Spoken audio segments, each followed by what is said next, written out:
We're moving toward a scalable, standardized model, Howard. Your contributions have been noted, but they represent a legacy approach. Bryce adjusted the knot on his Brioni silk tie, his voice smooth and utterly devoid of human warmth. The air in the conference room on the 28th floor was recycled and smelled faintly of ozone and expensive cologne. Effective immediately, your position as director of compounding has been eliminated. He said it like he was discontinuing an unpopular brand of shampoo. He didn't look at me. His gaze was fixed on a point somewhere over my left shoulder, probably admiring the skyline he now commanded. Beside him, a woman from Human Resources, maybe 30 years old, pushed a thick manila folder across the polished mahogany table. Her name was Jessica, and she refused to make eye contact. My name is Howard Prescott. I'm 54 years old. For the last 23 years, I was the heart and soul of the compounding division at Apex Health Solutions. I built it from a dusty back room with a single mortar and pestle into a multi-million-dollar pillar of the company. A pillar Bryce was now taking a sledgehammer to. He continued his pre-rehearsed speech, full of jargon he'd learned at Wharton. Our new paradigm focuses on synergy and optimization, leveraging our core competencies to streamline delivery. Custom, one-off formulations create logistical friction. Friction. He was calling Mrs. Gable's topical cream for her excruciating psoriasis friction. He was calling the dye-free pediatric suspension for the 8-year-old Johnson boy, whose seizures were only controlled by my specific formulation, a legacy approach. I had developed 340 distinct, proprietary compound formulations over 2 decades. They weren't just recipes in a binder. They were lifelines. They were solutions doctors trusted, solutions they prescribed by name. My name. I didn't say anything. My hands rested on my knees, calm. My breathing was even. I'd spent my life measuring things with microscopic precision. I knew how to control reactions. This was just another, more volatile, chemical reaction. Bryce, in his tailored suit and with his perfect hair, was the unstable element. He slid a single sheet of paper from his own slim leather portfolio. A severance agreement. We're offering you 12 weeks' pay, contingent on you signing a comprehensive non-disclosure and non-compete agreement. It's a generous offer, considering the redundancy. Generous. He was offering me less than 3 months' salary to sign away 23 years of my life's work, to walk away from the patients who depended on me. The non-compete was ironclad, preventing me from working in any pharmaceutical capacity within a 200-mile radius for 2 years. It was a death sentence for my career. My silence seemed to unnerve him more than any outburst would have. He finally looked at me, a flicker of irritation in his blue eyes. Howard, this is happening. It's a business decision. Nothing personal. But here's what Bryce didn't know. Here's what his MBA never taught him. Some things are deeply personal, and some business decisions are based on faulty data. He thought he was eliminating a redundant position. He thought he was absorbing my work into his new, streamlined machine. What he didn't understand, what he never bothered to check, was that he didn't own the machine. He thought the formulas belonged to Apex. He was profoundly, catastrophically wrong. If you appreciate stories about quiet competence, putting corporate arrogance firmly in its place, hit that like button and subscribe right now. I put out new stories all the time about people who refuse to be erased by entitled executives who think a fancy degree is a substitute for actual experience. To understand the depth of Bryce's error, you have to go back. Not just a few months, but all the way back to 2001. I was 31 years old, 5 years out of pharmacy school, and working for a small, family-owned chain of 3 pharmacies called Abernathy's Drugs.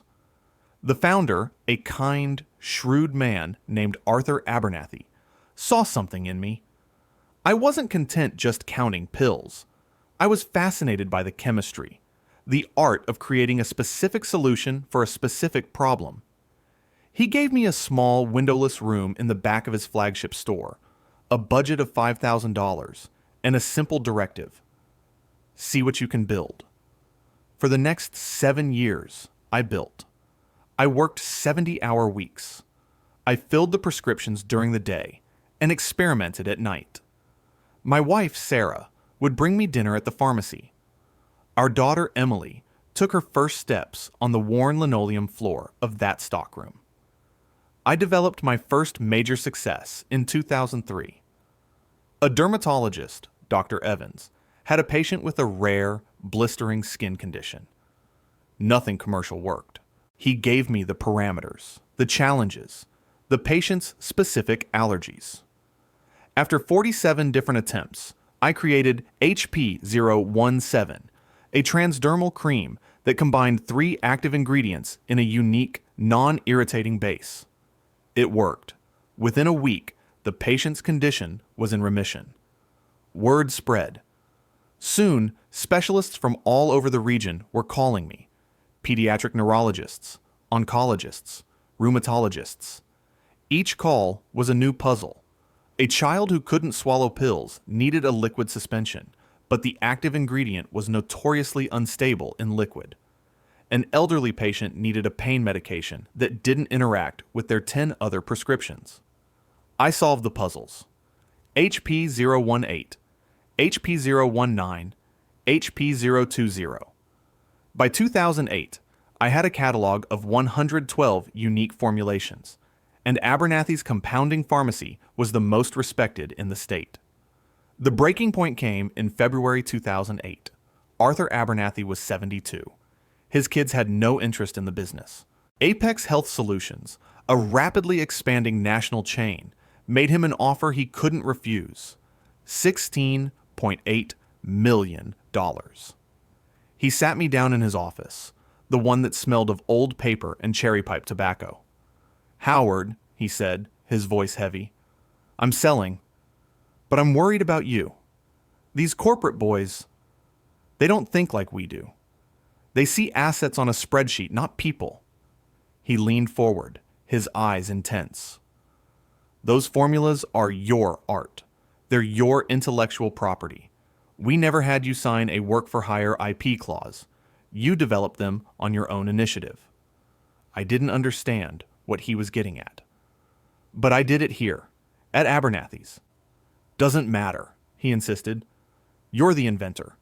Before this sale closes, we're going to protect you. My lawyer is drawing it up now." 2 days before the humiliation of my firing, the paperwork was signed. Arthur's lawyer, a sharp man named David Chin, had helped me file for patents on all 112 formulations under my own name, Howard M. Prescott. Then, we drafted a licensing agreement. It granted Abernathy's Drugs and its subsequent owner Apex Health an exclusive license to produce and sell the formulations. In exchange, I would be named director of the compounding division, with a guaranteed salary and a small royalty on each prescription filled. But Arthur, bless his foresight, insisted on one more thing. David called it the loyalty clause. Section 12B. It stated the license was perpetually renewable, contingent on my continued employment as director.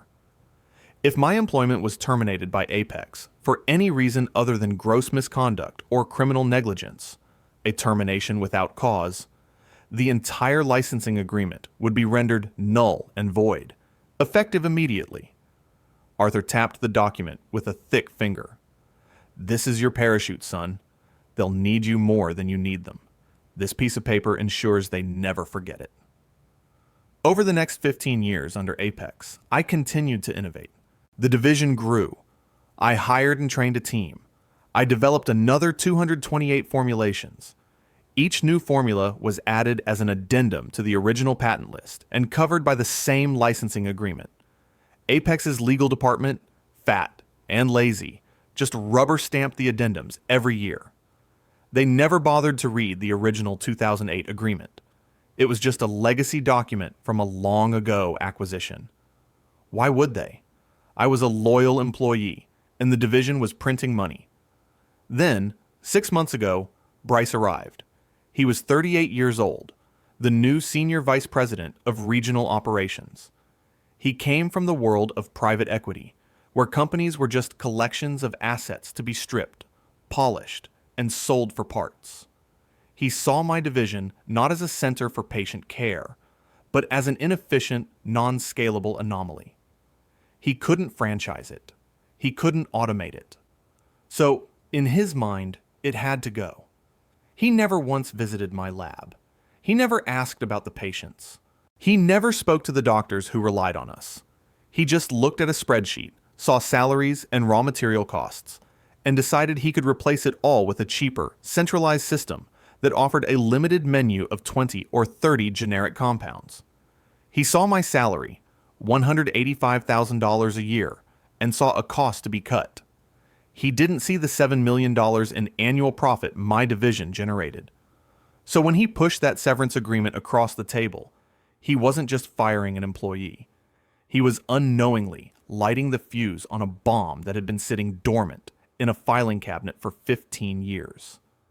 He was voiding the contract that gave his company the legal right to produce its most profitable and unique products. I slid the folder back across the table toward Jessica from HR.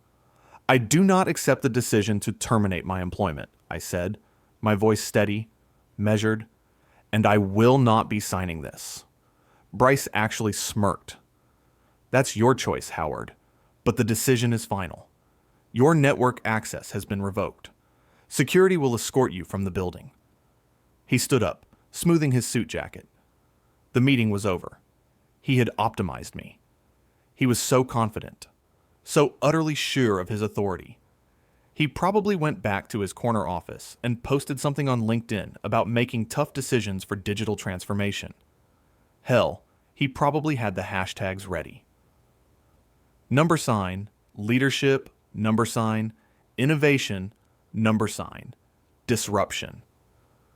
2 security guards, men I knew by name, were waiting outside the conference room. They looked embarrassed. "Sorry, Howard," one of them, a good man named Frank, mumbled. "It's all right, Frank. You're just doing your job," I told him. I let them walk me to my office. I didn't need to pack much. My photos of Sarah and Emily. The worn mortar and pestle Arthur Abernathy had given me on my first day. Everything else was just equipment. Equipment they no longer had the right to use. As Frank walked me to the elevator, my work phone, which was still in my pocket, buzzed. It was a calendar alert. Weekly call with Dr. Mendez, pediatric neurology. I had a standing call every Tuesday at 4:30 p.m. to discuss his most challenging epilepsy cases. A dead calm settled over me. It wasn't anger. It was clarity. The work wasn't finished. It was just moving to a new location. That evening, I didn't panic. I made dinner. Sarah knew something was wrong the moment I walked in the door at 5:15 p.m. In 23 years, I had never been home before 7. I told her everything. She listened patiently, her hand resting on mine across our small kitchen table. When I finished, she didn't look scared. She looked angry. "That arrogant little boy," she said, her voice tight. "What are we going to do?" "I'm going to call David Chen," I said. "And then I'm going to call Bill Miller." David Chen, Arthur Abernathy's old lawyer, was now a senior partner at a major IP law firm downtown. I still sent him a Christmas card every year. I called his private line. When his secretary told him who was calling, he picked up in less than 10 seconds. "Howard, it's been too long. I trust this isn't just a social call?" I explained the situation. I could almost hear him smiling through the phone. "Oh my," he said, a note of pure professional glee in his voice. "They finally did it. The arrogant fools.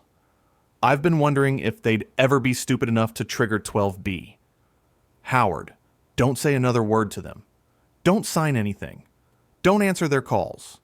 Let me handle it. I'll have a formal notice of license revocation drafted and sent by courier to their CEO and their general counsel by 9 a.m. tomorrow." "What happens then?" I asked. "Then," David said, his voice dropping to a conspiratorial whisper, "we watch them burn." My second call was to Bill Miller. Bill owned Miller's Pharmacy, a large, well-respected independent pharmacy about 2 miles from the Apex flagship store. Bill was old school. He cared about patients, not paradigms. He had a small, underutilized compounding lab in his basement. We'd known each other for years through professional associations. I'd sent him referrals for standard prescriptions my division didn't handle. Bill, it's Howard Prescott. Howard, to what do I owe the pleasure? I have a business proposal for you. How would you like to become the exclusive provider for 340 proprietary medical compounds with a built-in patient base of over 2,000 people? There was a moment of stunned silence on the other end of the line. Are you serious? Apex eliminated my position today. Bill let out a low whistle. Their loss is about to be my gain, isn't it? Get down here tomorrow morning, Howard. 8 a.m. We'll talk partnership. The next morning, as David Chen's courier was delivering the legal bombshell to Apex Tower, I was shaking hands with Bill Miller in his cramped office above his pharmacy. We hammered out a deal in 2 hours. I wouldn't be an employee. I would be a partner. I would run the new compounding division. He would provide the space and the infrastructure. I would provide the intellectual property and the expertise. We agreed on a 60-40 split of the compounding profits in my favor. It was more than fair. It was a lifeline. By Wednesday, the chaos at Apex had begun. It started as a trickle. My former lead technician, Maria, called me on my personal cell phone that afternoon. Her voice was strained. Howard, what's going on? We have a prescription for Dr. Evans for HP017. When I go to pull up the formulation in the system, it's locked. It just says, access denied. Proprietary formula pending license review. I can't talk about it, Maria. I'm sorry. The new guy Bryce hired, he's useless. He just knows how to mix the basics. He's never even heard of a non-aqueous emulsifying agent. Doctors are starting to call. They're not happy. By Thursday, the trickle had become a flood. Apex's central pharmacy was getting slammed with calls from physicians and patients. What do you mean you can't fill my son's prescription? He's been on HP 142 for 3 years. My office has been on hold for 45 minutes. I need to speak to Howard Prescott. Bryce, in his infinite wisdom, had his new streamlined team tell them that Howard Prescott no longer worked there and that they were transitioning to a new, more efficient formulary. This, of course, went over like a lead balloon. These weren't interchangeable commodities. A patient on a specific anti-rejection compound for a kidney transplant can't just be transitioned to something else. The doctors who had spent years working with me, trusting me with their most vulnerable patients, were furious. The real emergency hit on Friday afternoon. Dr. Mendez, the pediatric neurologist, one of his patients, a 6-year-old girl named Lily, had a rare form of epilepsy. She suffered dozens of seizures a day. After trying every commercial drug available, he had come to me. I had spent 3 months developing HP288, a custom-calibrated oral suspension. It was the only thing that worked. Lily was down to 1 or 2 minor seizures a week. She was able to attend school. She had a life. Her prescription was due for a refill on Friday. Her mother went to the Apex pharmacy and was told it was no longer available. She called Dr. Mendez's office in a panic. Dr. Mendez, a man who did not suffer fools, called Bryce directly. I would have paid $1,000 to have been a fly on the wall for that conversation. From what I pieced together later, Doctor, Mendez informed Bryce in very clear, very loud, and very legally implicated terms that if his patient had a breakthrough seizure because Apex could not fill a prescription they had been providing for 2 years, the resulting lawsuit would be, in his words, of biblical proportions. That's when the first call from Apex's legal department came to my lawyer. It was a frantic, blustering man named George Riley. He accused us of extortion, of holding patients hostage. David Chen calmly informed him that it was Apex who had terminated the agreement, not us. He reminded George of Section 12B and faxed him a copy of the signed 2008 contract. He suggested that if Apex was concerned about patient welfare, they should perhaps not have fired the only person legally authorized to produce their medications. The line went very quiet. Meanwhile, I was working. Bill Miller had given me free rein. His basement lab was small, but functional. We ordered the raw chemicals I needed, express delivery. We got the space certified and ready. And I started making calls. I called Dr. Evans first, then Dr. Mendez. Then I went down the list of the top 50 prescribing physicians. I explained the situation calmly and professionally. I am no longer with Apex Health. My formulations are my personal intellectual property, and Apex no longer has the license to produce them. However, I have partnered with Miller's Pharmacy, and we will be fully operational to fill all 340 of my compounds starting Monday morning. The relief in their voices was palpable. It wasn't just about the medicine. It was about trust. They didn't trust Apex. They didn't trust some MBA in a suit. They trusted me, Howard Prescott, the man who solved their problems. By the end of the weekend, David Chen had fielded half a dozen increasingly desperate calls from Apex's legal team. Their tone shifted from arrogant threats to pleading negotiation. Could they pay for a temporary license? Could I come back as a consultant? David's response, which he had cleared with me, was simple. Mr. Prescott has moved on. He is no longer interested in a business relationship with Apex Health. However, in the interest of patient continuity of care, he has authorized me to provide you with the contact information for his new pharmacy.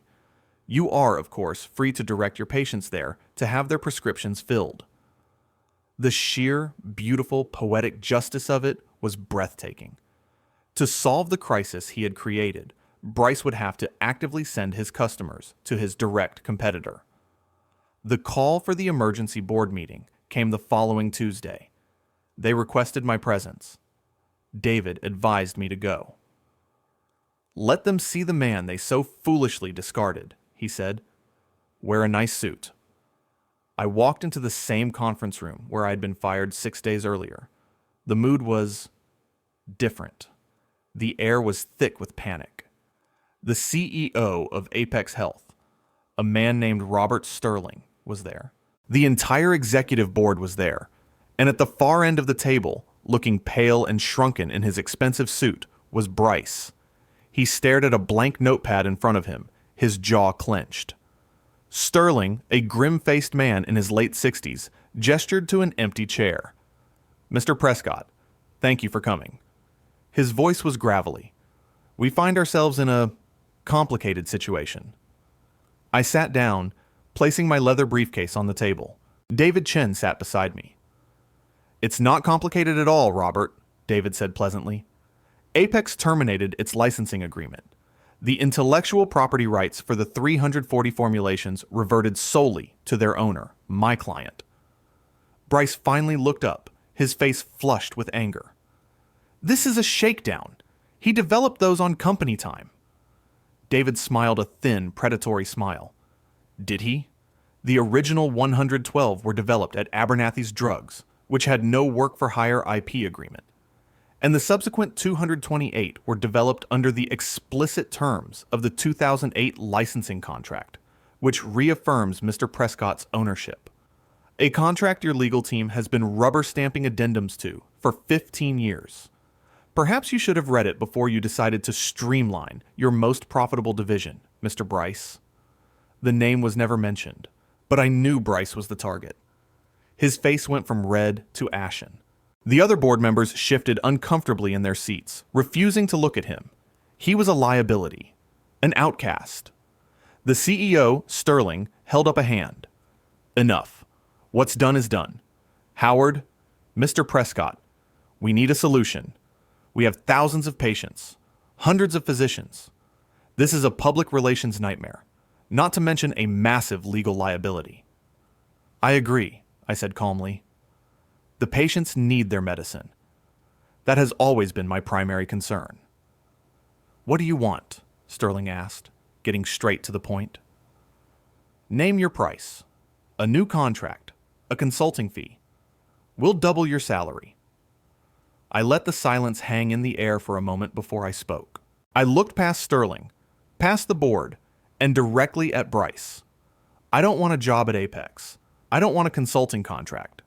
My price is that you, Mr. Sterling, issue an official directive to all Apex pharmacies. This directive will inform them that for all prescriptions related to the HP series of compounds, they are to inform the patient and the prescribing physician that the prescription can now be filled exclusively at Miller's Pharmacy. You will provide them with the address and phone number. You will, in effect, handle my marketing for me for the next 90 days. A wave of shock rippled through the room. They had expected me to ask for money. They had no idea my goal was so much bigger. I didn't want their money. I wanted their business. George Riley, the head counsel, sputtered. "We can't do that. That's advertising for a competitor." "It's that," David Chen said smoothly. "Or it's a multi-$100 million class action lawsuit from every patient who suffers an adverse event because you can't fill their prescriptions. Not to mention the FTC investigation for advertising services you cannot, in fact, provide. The choice is yours, George." Sterling stared at me, his eyes narrowed. He was a businessman. He was doing the math. The cost of the lawsuit, the damage to their brand, the stock price hit. He knew he had no choice. "And one more thing," I said, my voice dropping. "Bryce, I want his immediate termination. For cause. For gross negligence resulting in significant financial and reputational damage to the company." Bryce shot out of his chair. "This is outrageous. You can't—" "Sit down, Bryce," Sterling growled, not even looking at him. His eyes were still locked on me. He gave a slow, deliberate nod. "Done." Bryce sank back into his chair as if his strings had been cut. Defeated. Humiliated. Obsolete. The very things he had tried to make me. The aftermath was swift and brutal for Apex. They signed the agreement. For the next 3 months, every time a patient tried to fill one of my prescriptions at one of their pharmacies, the staff had to, by legal mandate, hand them a flyer with a map to Miller's Pharmacy. The first week, we filled 600 of my old prescriptions. The week after, 1,200. By the end of the first month, 2,417 patients had moved their business from Apex to Miller's. These weren't just any patients. They were the most profitable ones, the ones who needed high-margin, recurring, custom medications. The annual profit from those patients alone was conservatively estimated at $4.3 million. Gone from Apex's balance sheet and moved directly to ours, Bryce was fired that afternoon. He was escorted out by the same security guard, Frank, who had walked me out a week earlier. I heard through the grapevine he was unemployed for 8 months. The disruption he'd caused at Apex was a black mark on his resume. He eventually took a mid-level marketing job at a company that sold surgical staples. His fast track to a CEO position had been permanently derailed. Apex's stock dropped 12% in the next quarter, with analysts citing unexpected losses in the pharmaceutical division. They tried to replicate my work, of course. They hired a team of expensive chemists, but they couldn't reverse engineer my formulas without infringing on my patents, and they couldn't create new ones that had the trust of the physicians. That kind of trust is built over decades, not in a quarterly budget cycle. As for me, life improved dramatically. Miller's Pharmacy flourished. We expanded the lab, hired Maria and 2 other of my best technicians from Apex, paying them 20% more than they'd been making before. I was no longer an employee. I was a builder again, a partner. I worked hard, but I set my own hours. I was home for dinner every night. I attended Emily's college graduation that May, and I didn't check my phone once. One afternoon, about 6 months after the whole ordeal, I was in my new, spacious lab at Miller's. The sun was streaming through the large window, a window I had specifically requested. I was working on a new formulation, HP341, for a young patient with a rare metabolic disorder. My hands moved with the familiar, practiced rhythm of my craft, measuring, mixing, creating. Bill Miller poked his head in. That first quarter P&L report just came in, he said, a wide grin on his face. You're not going to believe these numbers. But I did believe them. I had always known the value of my work. It just took a fool like Bryce to make everyone else see it too. My value wasn't just a salary line item that could be optimized away. It was tangible. It was necessary. And as it turned out, it was mine. For the first time in a long while, I walked out of the pharmacy not as an employee, not as a legacy, but as the master of my own craft, the rightful steward of what I had built. Some things are worth more than a salary. Some things, like respect and expertise, you have to own yourself. Thanks for watching. If you enjoyed this story, be sure to smash that like button and subscribe to the channel for more content just like this. And don't forget to hit the notification bell so you never miss an update. I'll see you in the next video.